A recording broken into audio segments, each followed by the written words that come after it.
네, 안녕하세요. 오늘은 칼슘에 대해서 좀 말씀을 드리겠습니다. 지금 장마가 막 끝나고 많은 비가 내린 후에 가장 심하게 오는 결핍 증상이 바로 칼슘 결핍인데요. 이 칼슘 결핍에 대해서 좀 정확히 알아보고, 그리고 이 칼슘 결핍이 더 이상 진행되지 않도록 막고, 그리고 또 발생하지 않도록 예방하는 방법에 대해서 말씀을 드릴 건데요.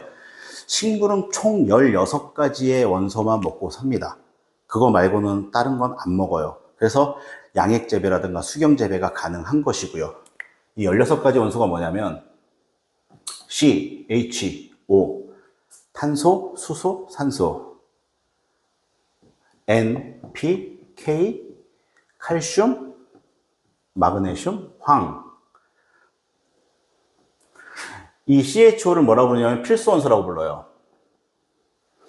질소, 인산, 칼리, 칼슘, 마그네슘, 황 이 6개의 원소를 다량 원소라고 보통 부릅니다. 많이 먹는다는 얘기겠죠? 그리고 나머지 미량.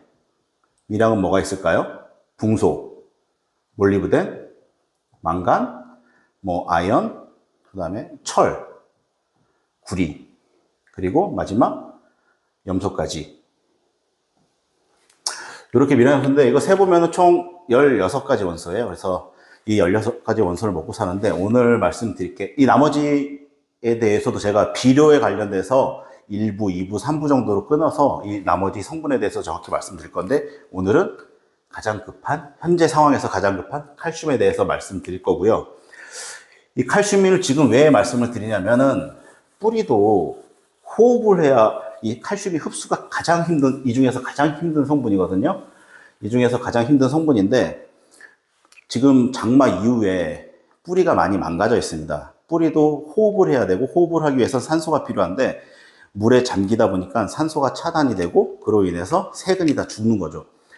뿌리에는 주근하고 세근으로 나뉘게 되는데 주근은 굵은 줄기, 얘는 식물을 지탱하는 역할을 하고 흡수한 양분을 이동시키는 통로의 역할을 할 뿐입니다. 실질적으로 흡수를 하고 빨아먹는 애들은 세근인데 눈에 잘 보이지 않아요. 솜털처럼 아주 작은 이 뿌리에 나 있는 솜털인데 이 세근이 지금 거의 다 활력이 떨어져 있거나 아니면 호흡을 하지 못해서 많이 망가져 있는 상태죠. 그래서 가장 흡수하기 힘든 칼슘을 제대로 흡수할 수 없게 되고 그로 인해서 칼슘 결핍이 일어나는데 칼슘 결핍의 주 특징이 뭐냐면 일단 장마가 끝이고 나고 침수가 됐다거나 아니면 많이 약해져 있는 작물 같은 경우는 꽃과 열매를 우선적으로 떨굽니다. 아마 꼭지 끝이 노랗게 되면서 떨어지는 현상을 볼 수 있는데 그게 칼슘 결핍이 나타나는 첫 번째 증상이고요. 두 번째로 고추라든가 토마토 보시면 배꼽 썩은병이라고 다들 알고 계실 거예요. 네. 배꼽 썩은병이라든가 사과 고두병 그리고 무름 증상, 배추의 안에 썩어서 물러진다든가 엽채류 같은 경우는 팀번 현상이라 해서 잎끝이 하얗게 타는 현상, 신초 부분이 하얗게 타거나 시꺼멓게 죽어가는 현상 이것들이 다 칼슘 결핍인데 이 칼슘 결핍을 막기 위해서는 식물의 기본적인 생리적인 특징을 좀 아셔야 됩니다. 그거를 이해를 하시는 게 첫 번째고요. 그리고 그거를 이해한 상태에서 내가 내 밭에다가 어떤 식으로 처리를 해줄 것인가를 고민하는 게 두 번째거든요. 그래서 제가 식물의 생리의 특징에 대해서 잠깐 말씀드릴게요. 저는 크게 식물 생리에 대해서 한 3가지로 좀 구분을 하고 있습니다. 첫 번째, 광합성. 두 번째, 증산작용. 세 번째, 양분의 이동인데 마지막 양분의 이동에 대해서 일단 말씀드릴 거고요. 제가 식물 하나를 좀 크게 그려볼게요.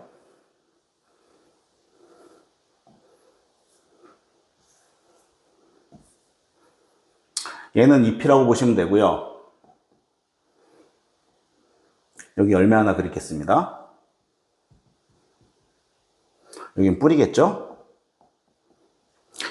식물이 양분을 이동시키는 방법은 통로는 총 2가지예요. 첫 번째, 물관.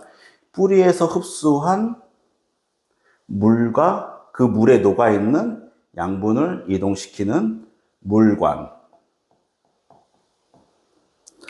두 번째로 잎에서 광합성에 만들어진 포도당 아니면 전분, 녹말, 지방산 이런 것들이 이동할 수 있는 체관. 각종 에너지부터 시작해서 잎에서는 에너지가 만들어집니다. 이 에너지, 포도당이 변화하면서 에너지를 만들겠죠. 그런 에너지들이 열매에 필요해? 그럼 열매에 공급해주고 뿌리에 필요해? 그 에너지가 뿌리에 필요하면 뿌리에 전달해주고 이게 바로 체관입니다.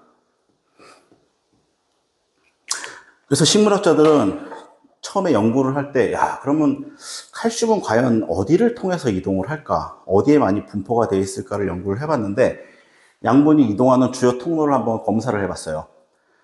총 100개의 칼슘이 있다고 그러면 총 100개의 칼슘이 있다고 하면은 물관에, 검사를 해봤더니 물관에 99.5개의 칼슘이 들어 있었습니다. 그리고 체관에는 0.5개 밖에 없었죠. 그래서 이때 발견한 게 뭐냐면 칼슘은 대부분 물관으로만 이동을 한다. 체관으로는 거의 이동을 안 한다는 게 이제 밝혀졌고요. 이거는 뭐 제가 꾸며낸 얘기도 아니고 그냥 정설입니다. 예. 그러면 이게 왜 중요하냐면 잎의 옆면 시비를 아무리 해줘도 열매로는 이동을 안 한다는 얘기거든요. 물관은 독특한 게 뭐냐면 돌기가 있어요. 이런 식으로.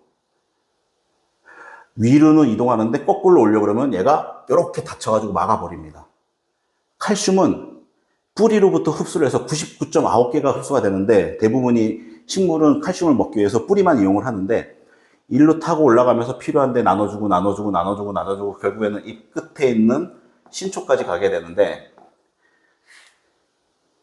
얘는 거꾸로 이동을 못해요. 그럼 잎에 있는 거는 어떻게 거꾸로 이동을 하지? 거의 못한다고 보시면 돼요. 그러면 지금까지 나는 칼슘제를 사서 열심히 뿌렸는데 아무런 효과가 없었나? 그건 아니고요. 네. 그래서 그 부분을 말씀을 드릴 텐데 저희도 뭐 물론 칼슘제를 생산하고 판매를 하고 있는데 이제 사람 입장에서 생각을 하면 안 될 것 같아요. 사람은 주 목적이 열매잖아요. 근데 식물은 주 목적이 뭘까요? 생존입니다.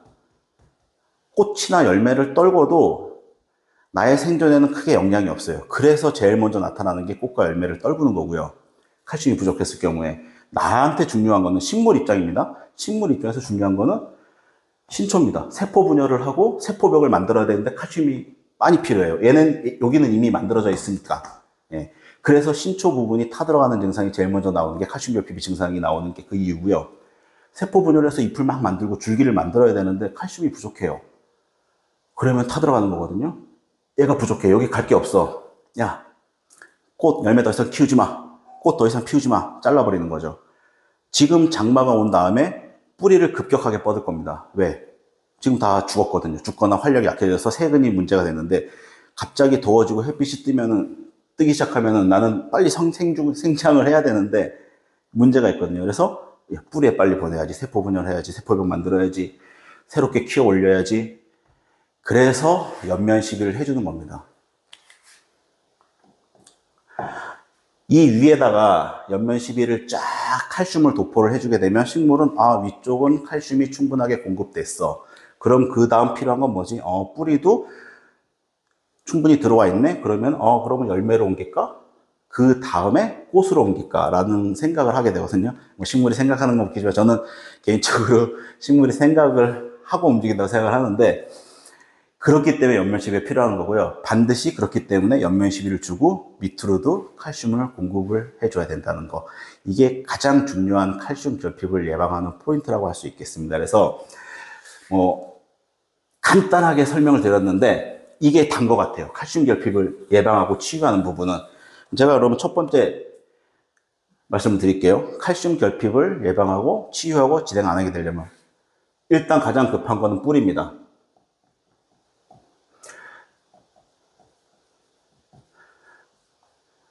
지금 장마 이후에 망가진 뿌리를 어떻게 빠르게 복구를 할 것인가. 두 번째,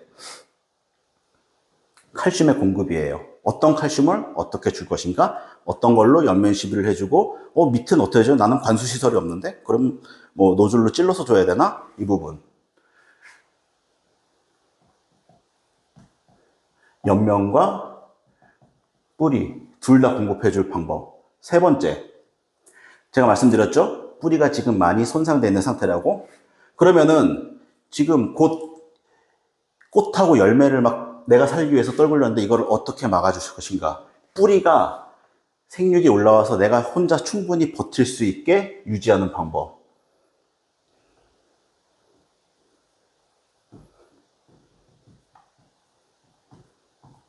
이 세 가지가 가장 중요한 쟁점이라고 좀 볼 수 있고요. 뭐 저도 이제 마지막에 저희 제품을 홍보를 하긴 할 건데 여기에 적합한 제품을 홍보를 하겠죠. 근데 지금 제가 말씀드린 거는 뭐 제품을 팔기 위해서만 한 게 아니라 진짜 중요한 얘기를 말씀드린 거고요. 뿌리를 생육시키기 위해서는 뭐 시중에 나와 있는 각종 발근제가 많습니다. 그 중에서 L-아미노산이 이제 그 유리아미노산 종류가 있는데 그쪽으로 주로 공급을 해주는 게 좋고요. 세포 분열이 왕성하게 일어나기 때문에 칼슘하고 인산도 같이 공급해 주는 게 중요합니다. 아미노산.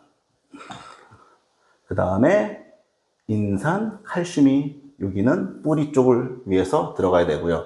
그 다음에 연면시비. 연면시비는 아마 뭐 무기택 칼슘이라든가 유기택 칼슘이라든가 뭐 이런 얘기를 아마 설명을 칼슘에 관심 있는 분들은 들어보셨을 거예요. 아마 흡수 같은 경우는 킬레이트 칼슘이 가장 좋습니다. 그래서 킬레이트 칼슘이 뭐냐면 이건 좀 설명하려면 굉장히 길어지는데 이제 칼슘은 굉장히 덩치가 크고 강한 양이온을 띠고 있어요. 플러스 2라는 강한 양이온을 띠고 있는데 얘가 토양에 들어갔을 경우에 잘 떨어지지가 않아요. 그렇다 보니까 뿌리가 흡수가 잘 안 되는데 이놈을 양이온을 못 띠게 어떤 커버를 씌워주는 그런 거죠. 그거를 바로 킬레이트라고 하는데 그런 킬레이트화 되어 있는 칼슘을 주는 게 가장 좋고요. 나도 연면 시비도 하고 뿌리에 주고 있는데 나는 그런 설비가 안 돼 있어. 관수 시설도 안 돼 있고 난 그럼 어떻게 하란 말인가 하시는 분이 있는데 시중에 보시면 질산칼슘이라든가 야라에서 나오는 유니칼슘이라는 게 있어요. 뭐 저희 회사 제품은 아닙니다만 그런 거를 관수 시설이 안 돼 있을 경우에 뿌려주는 게 좋고요. 뭐 이제 가장 베스트는 물에 녹는 수용성 칼슘을 주는 게 가장 좋습니다. 그래서 액상칼슘을 녹여서 관수 처리를 해주는 게 좋고요. 그게 난 도저히 안 돼. 그런 방법이 안 돼. 난 산비탈에 있어. 힘들어. 하시는 분들은 유니칼슘 쳐보시면 동일한 효과를 보실 수 있고요. 예. 마지막으로 얘를 유지시키기 위해서는 당장 에너지가 필요합니다. 양분이 필요해요.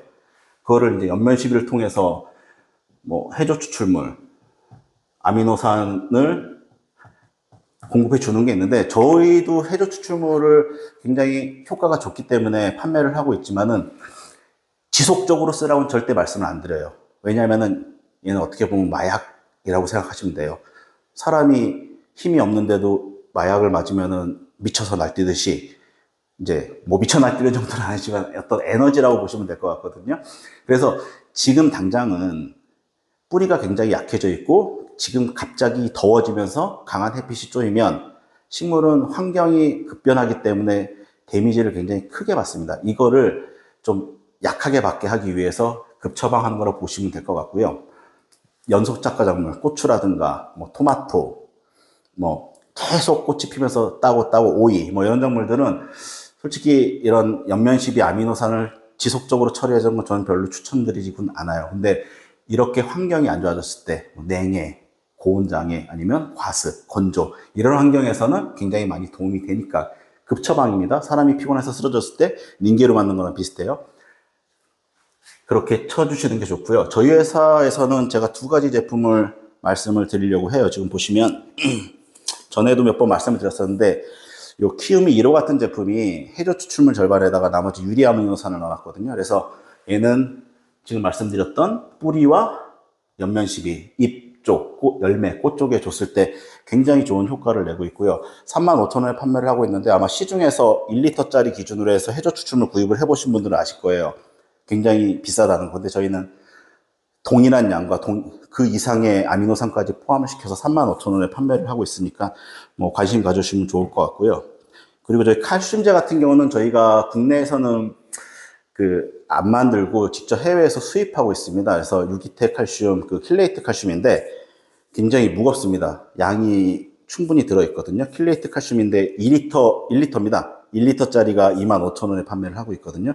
이건 스페인 저희가 직수입을 해서 판매를 하고 있는데 요거는 지금 칼슘제가 좀 많이 나가다 보니까 재고가 거의 없어요. 한 900병 정도 남아있는데 혹시라도 필요하신 분 연락 주시면은 저희가 공급을 해드리도록 하겠습니다. 한 병, 두 병도 상관없어요. 일단 써보시고 소문이 많이 나는 게 좋으니까요. 그래서 뭐 어떤 칼슘을 쓸까 아니면 어떤 해조 추출물 쓸까 아미노산을 쓸까 뭐 타사가 좋고 나쁘다 이런 거 저희는 우리나라 같은 경우는 대부분이 다 수입입니다. 그래서 좋은 원료를 어떻게 갖고 오냐가 얼마나 싸게 가까우냐가 승부인 것 같고요. 거의 다 저는 비슷비슷한 제품이라고 생각을 하거든요. 그래서 혹시라도 저렴하고 효과 좋은 거를 한번 바꿔보시겠다 생각되시면 밑에 댓글란에다 저희 밴드 주소를 알려드릴 텐데요. 그쪽으로 신청을 해주시면 좋을 것 같습니다. 그래서 오늘 칼슘에 대한 얘기는 이만 마치도록 하고요.